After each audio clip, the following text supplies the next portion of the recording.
نوريكم وتنعمل لكم. وأمين قرا بالذات انه يراجع روحه ويراجع تصرفاته، يهز التليفون كبلها ساعتها. الأستاذ بلال الطازني محامي مريم الدباغ يأكد أنه قام بإجراءات الاستئناف.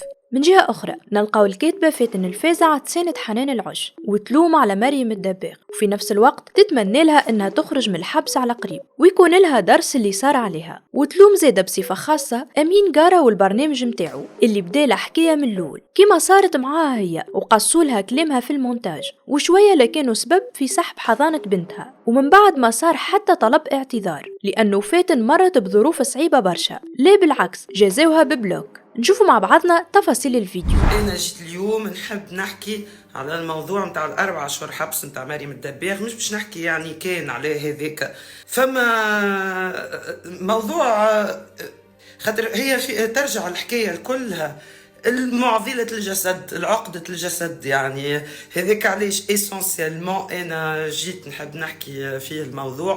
ان شاء الله ربي يفرج عليها واللهم لا شماتة. وانا يعني راني مانيش من العباد اللي لا نحبها لا نكرهها، يعني مريم الدباغ مانيش من العباد اللي يقولك انا ما نحبهاش ولا تستاهل ولا الطفلة لا نعرفها، لا عندي بها معناها حتى صلة وحتى علاقة، ونتمنى لها كان الفرج. سوف كو عندي رأي آخر، العباد الكل نشوف فيهم قاعدين دايرين يلوموا على حنان العش كيفاش تقدم بها قضية، كيفاش تقدم بها قضية، مي فوزيت كونسيون معناها شنو هي اللي قالته لها، مي سي تو تافي نورمال باش تقدم بها قضية. يعني كيف عبد يقول لك الكلام هذيك الكل هذيك الكل اون انسيتاسيون على ان، وراك انت عندك علاقات، تقول حنان العش عندك علاقات مع اليهود وانت زعيمه كان فيها سقيك، هذا كله بعد فوق 20 سنه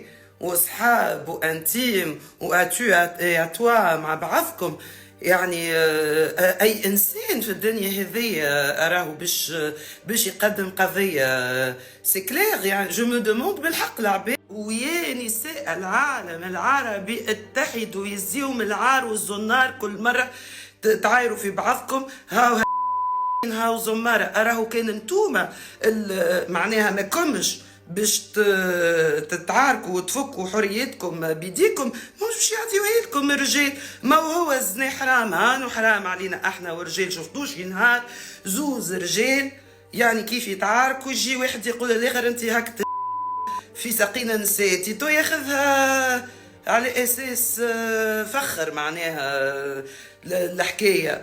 دونك اغيتي امانكم، اراو المستوى هذايا عيب وما يجيش، وما بينات زوز اصحاب وما تستناوش من رجال راهو باش يعطيوكم هما حريتكم، راه تتفك فكين. راهو من رجال ils ont été pendant des siècles dans la domination et la domestication. نرجعوا احنا توا للعركه، وهوني انا نحط الغلط على الزوز، اما حنان اقل. علاش؟ خاطر هي حنان شنو اللي قالت مريم دخلت لاسرائيل ومن بعد كيف داروا عليها العباد طلبت التاشيره باش دخلت لفلسطين وكل، ويظهر لي يفو اتخ بالحق اوني با دوب، يعني اي انسان في الدنيا فاهمها الحكايه هذيا. واللي راهي حكايه فلسطين ما بداتش يظهر لي لو 7 اكتوبر ملي حلينا عينينا الكلنا في الدنيا نعرفوا اللي يعني ما فماش تطبيع مع الكيان، فهمتوا؟ وباش تقول لي سامي غامي، يعني انا كان بنتي تتعرس غاديك ما نحضرش لعرسها. دونك يا الزينه وتخرج تقول استبنيت طفل فلسطيني في نهار امان ولا في نهارين، يعني شكون باش يصدقك في الحكايات هذوما؟ حنان تحكي في حكايات ايفيدون، انت تبدا في بلادك ومعرس وعامل مطلب ليك قداش من عام وتستنى باش يعطيوك صغير تستبني وشوف يقولك شوف لي باش تدخل فلسطين امان في نهار ولا في نهارين تقول لي استبنيت يعني طفل فلسطيني. تي اغيتون على الحكايات هذوما، كل شيء ساسوتو زيو، كل شيء ظاهر واضح، واي انسان بعقله مش باش تجد عليه الحكايه هذه. سوف كو فرضا هي عملت وندمت والا خافت والا اللي هو وهذايا حقها. يا اخي انت ماك دخلت ومشيت اكهو وما تفكش العركه لما عليها وتولي تدور على صاحبتك اشاك فوا. كيفاش بدات هي الحكايه؟ هي زيدا كل مرة تخرج تستبند على العباد، وانا واتو نوريكم واتو نعمل لكم وانا انت شكون يعني في الاخر؟ وتعاير في حنان العش. انت لو كان نحيولك انستغرام تو ما عادش تلقى ماتيكل، يعني انتوما زوز دوز انستغراموز يا اخي. انت مريم اصلا فاش تعمل فاش تبيع في الدنيا؟ بالك عندك انت كاسبه لا ميزون شانيل ولا انت بيدك انستغراموز، وهذيك خدمه، وخدمة النهار ما فيها عار. خدمتك كيف ما أي إنسان عنده خدمة أخرى يسترزق منها، وأي إنسان كي باش ينحلو الخدمة نتاعو ما عادش يبدا عنده فلوس حتى لين يلقى خدمة أخرى. فوالا دونك تخرج وتبدا تتجاوب بهيك المنطق هذاك، وانت وكنت مع اليهود سي اون انسيتاسيون على عين والبلاد على كف عفريت. يعني انت حكايه كيف هكايا سو سون دي بروبو تري دونجورو. وباهي صاحبتك ونرفزتك وغشتك تهز التليفون كبلها ساعتها. انا راني جو كومبرون بارفيتمون لا بريسيون اللي تتعرض لها مريم، ونعرف اللي هي تتعرض لبرشها معناها دو لا ان، وان شاء الله ربي يفرج عليها. اما اللي اختار انه يسكسبوز راهو فما اليوم الشهرة ما عادش كيف قبل، اللي يلعب ما ينغرش. ومن بعد افيك لو طون يعني وتشوف العباد في الشارع واي انسان راهو هكايا كونتروفيرسي ولا يسبوه ولا اللي كي اسالوه قولوا له كيف تخرج للشارع العباد كيفاش معاك، كاتو تشوفوا لي جون راهم في الشارع يسون تري دو. لا ميشانستي ذي والاغريسيفيتي اللي موجوده سور دي ريزو سوسيو كونكريتمون ماهيش موجوده على ارض. هي في عوض ما تخرج تدافع على روحها ولا هكا بكلام معقول، وكانت تنجم تقلب الطرح اصلا على حنان وتقولها بعد العشره وبعد الصحبه وبعد ذاك الكل، يعني انت يعني تقول هكا تخرج تحل كاميرا وانت يلي بيك. اقول قولي هذا وادعو بالحق جميع الاعلاميين باش يرتقيوا في اللي بلاتو نتاعهم بالحديث. انا تعرفوا شنو اللي صار لي وقت اللي جيتي انفيتي في البلاتو نتاع ايمينغارا، وصلت بنتي يعني قريب لا تفكت لي الحضانه نتاعها. مريم اليوم في الحبس، والحبس نتمناوه الحد وان شاء الله ربي يفرج عليها. دونك سيل فو بلي اعملوا محتوى اعلامي. راهو عرك زوج صحبات مع بعضهم ماهوش محتوى اعلامي. وادعوا بالحق زاد ايمينغارا بالذات انه يراجع روحه ويراجع تصرفاته.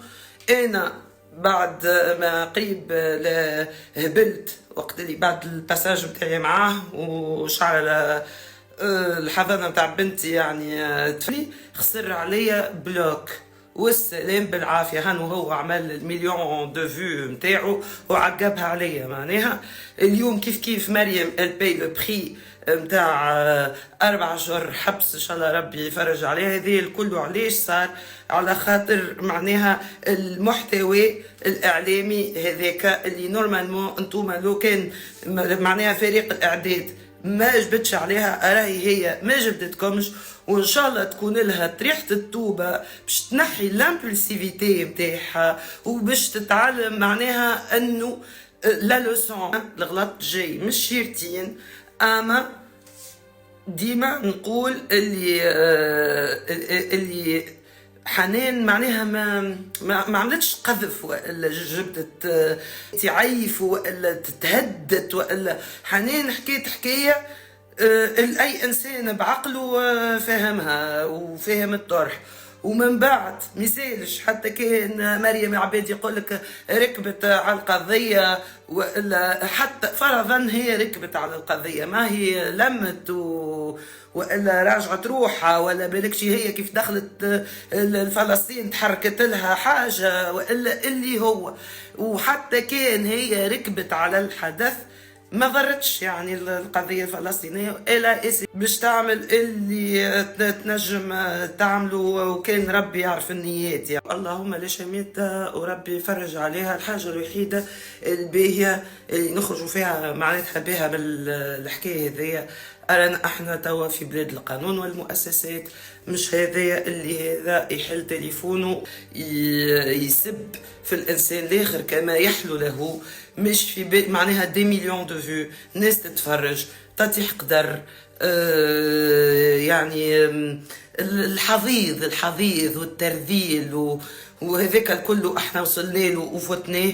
اليوم اللي هذا يحط في مخه اراك ماكش مسيب، ارانا ماناش في غابه، ارانا في بلاد فيها قانون، واراه اللي غلط يخلص. وربي ان شاء الله يحنن القلوب على بعضها، وربي يفرج على كل عبد يعني في أزمة. ونعاود نقول للأمين قارة، أنا أراني ما نسيتش، قلت لي ساعتين من زمان وانا في البرودكسيون تاعكم جبتوني، بعثتولي شوفور من كارتاج من الدار، هزيتوني حتى للشرقية، قعدت معاكم ساعتين وانا نحضر في ليزاكس نتاع المساواة نتاع بين الرجل والمرأة. حبيت ندخل، حبيت نعطي محتوى، وما راعني الا انك محضر لي ان كومونتي، انك عملت لي هذاك الكل في المونتاج، انك قصيت لي كلامي هذا كله. ما ننساش وما ننساش الليالي اللي بتهم انا ما رقدتش، وما ننساش اللي انا حياتي كامله وانا كان نضحك وديما فرحانه. وصلتني البيريود وليت نشرب فيها في الحرابش نتاع الاعصاب، وخسرت عليا بلوك، وطلبت منكم هذاك مالك ديريكتور دو برودكسيون باش تعملوا لي اعتذار وما اعتذرتوليش. او موا استنيت انك او موا تهز تليفون وتكلم ببنتي وما كلمتوش، او موا ميسالش تحكي له جوست لي هو. اما وفما ربي راه في الدنيا، وكيف ربي عطاك لوكازيون باش تكون موجود في اكبر معناها عندك بلاتو في اكبر تلفزه في تونس، نورمالمون تعمل معناها تقول فريق الاعداد نتاعك يعمل لك حاجه ما ارقى من اللي تعمل فيه. اقول قولي هذا وكلمه حق، معناها العباد بالنسبه لي انا كي تي بريزون كلهم نهار اللي انا مشيت البلاتو امين قارة، اراهم ils étaient hyper gentils avec moi.